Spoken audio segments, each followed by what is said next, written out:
क्या है, पतिव्रता स्त्रियों की ये ताकत होती है। माताओं आप ध्यान दीजिए, आप पूजा नहीं करती हैं तो कोई बात नहीं, मत करिए। आप भजन नहीं करती हैं तो कोई बात नहीं, मत करिए, ना कर पाए।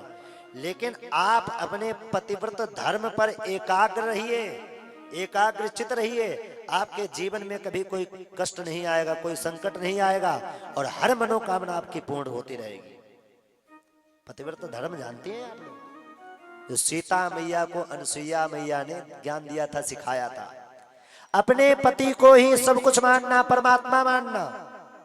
मेरा पति ही सब कुछ है। वो पतिव्रता स्त्री, ये पतिव्रता स्त्री नहीं कि शाम हुई बेलन लेके चिपट गई एकदम मारने लगी। हाँ, ये नहीं होता है। पति की सेवा करना, पति को प्रणाम करना, चरण दबाना, ये सेवाएं होती हैं। लेकिन आप लोग कहाँ सेवा करेंगे? इज्जत कम हो जाएगी। कोई करता है क्या? गलत हाथ मत उठाना। दिखाइयो चेहरा, दिखाइयो। देवी जी एक करती हैं, चलो अच्छी बात है, हंसने की बात नहीं। एक बार इनके लिए तालियां बजाओ। इतने लोग बैठे, कभी आज तक पति के चरण नहीं दबाए, पैर नहीं दबाए? हाँ, कभी नहीं दबाए। कोई बात नहीं, दबाया करो। चरण ही दबाना है, ज्यादा ऊपर हाथ नहीं ले जाना, पता लगे गले तक पहुंच जाए।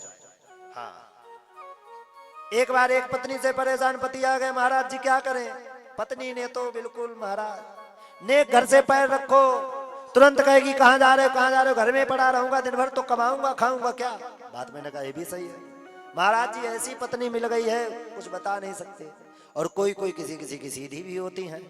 अब यहाँ सब तो सीधे नहीं होंगे, ये तो मैं मान नहीं सकता हूं। अब किसकी सीधी है और किसकी खतरनाक है, हमको तो पता नहीं होगा। ये लोग सब जानते होंगे, इनको पता होगा भैया कौन सीधा कौन नहीं। तो यदि स्त्री पतिव्रत धर्म को रखती है, अपने सतीत्व को रखती है, उसको पूजा करने की जरूरत नहीं। प्यारे बंधुओं, जब पति सेवा करता है, पूजा करता है, तो उसका आधा फल आप रूप इस पार्टी में पहुंच जाता है। हाँ, ध्यान देना। लेकिन प्यारे ये याद रखना, ये जो पूजा पाठ करेंगी वो मिलने वाला नहीं है। क्योंकि पत्नी के सामने क्या होता है? धर्म पत्नी। क्या होता है? पति के सामने धर्म पति लिखा देखा कभी? बताइए, कभी नहीं लिखा रहता है। तो धर्म को बनाने वाली, धर्म को ले चलने वाली सब नहीं होते हैं, कोई कोई होते हैं। प्यारे बंधुओं, प्यारे बंधुओं, निवेदन किया तो माताओं को पतिव्रत धर्म रखना चाहिए। भगवान कह रहे गोपियों जानती हो, पतिव्रत धर्म ऐसा होता है, अपने पति की आज्ञा के बगैर कहीं जाना नहीं चाहिए। और ध्यान देना, कोई भी कार्य करो घर में बड़े बुजुर्ग का, अपने पति का जो है पूछ करके मान सम्मान से यदि वो आज्ञा दे तो तब करना चाहिए। वो पति ने मना कर दिया, नहीं देवी जी ऐसा ना क्या करो, काम गलत है। अरे तुमको क्या पता है, बुद्धि तो काम नहीं करती है तुम्हारी, है? ऐसे उल्टा सीधा बहुत सी बोलने लगती हैं। तो ये चीज प्यारे नहीं होना चाहिए। यही तो नारी धर्म का जो है स्वरूप होता है, यही तो उनका श्रृंगार रहता है। लेकिन महाराज क्या करें, इतना परिवर्तन आ गया है। जींस पैंट पहने बहुएं घूम रही हैं, टी शर्ट पहने बहुएं घूम रही हैं। महाराज घूंघट लगाने की जेठ जी सामने आ जाए तो देखेंगी दुपट्टा कहाँ गया। अरे दुपट्टा कहाँ? तब तक जेठ जी सामने आकर के खड़े हो गए। तब तक जेठ जी सामने आकर के खड़े हो गए। माताओं ध्यान देना, मैं घरों में जाता हूं, देखता हूं, याद रखिए, जो मांग में गीला सिंदूर नहीं, कुमकुम बोला जाता है जिसको, ध्यान देना, गीला सिंदूर मांग में कभी नहीं लगाना चाहिए। बहुत सी मैंने बहनों को देखा है, माताओं को देखा है, तो ऐसे टिक्की रख लेंगी यहाँ पे जरा सा खिट, और बालों को लेकर के ऐसे ढक दिखाई ना पड़ जाए, तुरंत जो है बहुत से लोगों को श्रृंगार है तो सिंदूर लगाना श्रृंगार। ऐसे एक बार सीता मैया सिंदूर लगा रही थी, हनुमान जी पहुंच गए। सीता मैया सिंदूर ऊपर तक लगाती थी खूब भर के, हनुमान जी पहुंच गए। हनुमान जी ने कहा मैया ये क्या है? तो सीता मैया ने कहा तुम नहीं समझोगे, क्यों, तुम ब्रह्मचारी हो, हनुमान जी तुम काहे को यहाँ पे आए हो? मैया मुझे बताना पड़ेगा सिंदूर क्यों लगाते हैं।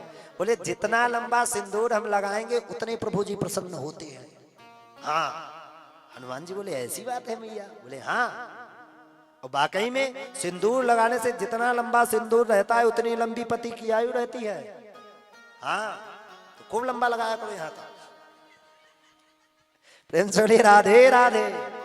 तो उतनी लंबी आयु, हनुमान जी ने कहा बहुत अच्छी बात है। सीता मैया ने श्रृंगार किया, हनुमान जी सिंदूर खाने में ही सीधे पहुंच गए। भाई हनुमान जी तो राम जी से बड़ा प्रेम करते हैं, तो हनुमान जी ने कहा भैया हम भी सिंदूर लगाएंगे। हनुमान जी ने पूरे शरीर में पोत करके पहुंच गए, राम जी के सामने खड़े हो गए। राम जी ने देखा कौन? बोले पहचाना नहीं? बोले नहीं, मैं हनुमान। अरे हनुमान, एक का दशा बना रखी है। हनुमान जी बोले आप देख करके प्रसन्न नहीं हुए हमें? बोले क्यों? बोले मैया कह रही थी जितना लंबा सिंदूर होगा उतने प्रभु प्रसन्न होते, तो मैंने पूरे शरीर ही में पोत लिया। हनुमान जी खिलखिला करके हंसने लगे। हनुमान जी से राम जी ने कहा हनुमान, आज से जो व्यक्ति तुम्हारे ऊपर सिंदूर चढ़ाएगा उसके सारे मनोरथ पूर्ण होंगे। बोलिए हनुमान जी महाराज की जय। तो मांग में सिंदूर गीला वाला नहीं लगाना चाहिए, सूखा। वैसे यहाँ की लगभग माताएं जैसे हमारी ये बैठी हैं, मैं देख रहा हूं सूखा सिंदूर लगा है। और रोली माथे में कभी सूखी नहीं लगानी चाहिए। जल डाल करके सूखी रोली किसके लगाई जाती है जानते हो आप लोग? कोई जानता हो तो बताओ, सूखी रोली किसके लगाई जाती है? हाथ उठाओ, बताना नहीं है। कोई नहीं जानता, मैं बता देता हूँ किसके लगाई जाती है सूखी रोली। तुम जानते हो? मुर्दे के। सूखी रोली मुर्दे के लगती है, और गीली रोली भगवान को, ठाकुर जी को जो है, और किसी ब्राह्मण के लगा रहे तो गीली लगानी चाहिए। और ध्यान देना, ठाकुर जी को हो सके तो चंदन लगाया करो, घिस करके चंदन। हाँ, फ्री का चंदन घिस मोर नंदन चंदन लगाया करो। और ध्यान देना प्यारे, एक और बात है, इस उंगली से भगवान को लगाना चाहिए, इस उंगली से अपने लगाना चाहिए, इस उंगली से पितरों के लगाया जाता है। याद रखना, ये बातें जो मैं आपको, हंसने की बातें हैं लेकिन ज्ञान की बातें। इस उंगली से भगवान को अपने लगाओ तो ऐसे लगाओ, और जो पितर पूजा की जाती है तो इस उंगली से जो है तिलक, क्यों ना आचार्य जी, इस उंगली से तिलक लगाया जाता है। बोलिए गोविंद भगवान की। तो माताओं का श्रृंगार ही गहना, यही चीजें तो कथा से सीखना है। भैया हमको चलना कैसे है, हमें करना क्या है, हमें पहनना क्या है। अभी पीछे विवाद चल रहा था, मैंने देखा सोशल मीडिया पे, जो है अनिरुद्धाचार्य जी महाराज ने कुछ बोल दिया था माताओं के ऊपर, तो दुनिया पीछे लग गई। जो फिल्म इंडस्ट्री वाले पीछे लग गए, अरे महाराज बोल दिया तो बोल कैसे दिया, माताएं कैसे भी रहें, कुछ भी करें, तुम्हें क्या मतलब है। तो सीधे वो कह देते हैं कि भैया तुम्हें जैसे रहना हो रहो, हमारा मन आया वो हमने कह दिया, तुम्हें जो करना हो करो, हम कोई पकड़ करके करवाने थोड़ी नहीं जा रहे हैं। तो प्यारे बंधुओं, पूजा पाठ में बैठते हैं तो सर पे पल्लू जरूर होना चाहिए, जैसे माताएं डाल रखी हैं। अब पल्लू कहां से होगा जब जींस टी शर्ट पहने बैठे हुए हैं। माताएं पहले प्रणाम करती थी तो पल्लू लेकर के फिर प्रणाम किया जाता था। प्यारे बंधुओं, पहले दीपक, पहले लाइट नहीं होती थी, बिजली नहीं, तो दीपक को ऐसे पल्लू से बुझाया जाता था। ये सब पुराने जमाने की बातें हैं, अब हम नए जमाने में आपको बता दे रहे हैं। प्रेम से बोलिए राधे राधे। भगवान कह रहे गोपियों, पतिव्रता स्त्रियों के ये लक्षण है, और तुम छोड़ करके चली आई हो। गोपियां कहने लगी बहुत अच्छा ज्ञान देते हो, ज्ञान अपार आपके अंदर भरा हुआ है, बहुत आनंद आ रहा, लेकिन थोड़ी सी बात हमारी भी सुन लीजिए। भगवान बोले सुनाओ। भगवान ने कहा क्या कहना चाहती गोपियां बोली सुनो, एक पतिव्रता स्त्री है और अपने पति को भोजन कराए बगैर भोजन नहीं करती है, और अचानक उसका पति परदेश चला जाए तो उस पत्नी को क्या करना चाहिए। प्यारे बंधुओं, जैसे कहा तो भगवान ने कहा मिट्टी का पति बना ले या उसकी फोटो रख ले, आराम से भोग लगा करके फिर ग्रहण करे भोजन। गोपियां कहने लगी बहुत अच्छी बात कहे हो, ठीक है। और वही पतिव्रता स्त्री एक बार अपने पति की सेवा कर रही और अचानक उसका ओरिजिनल पति दरवाजे पर आकर के खड़ा हो जाए, कुंडी खटखटाने लगे, तब क्या करना चाहिए।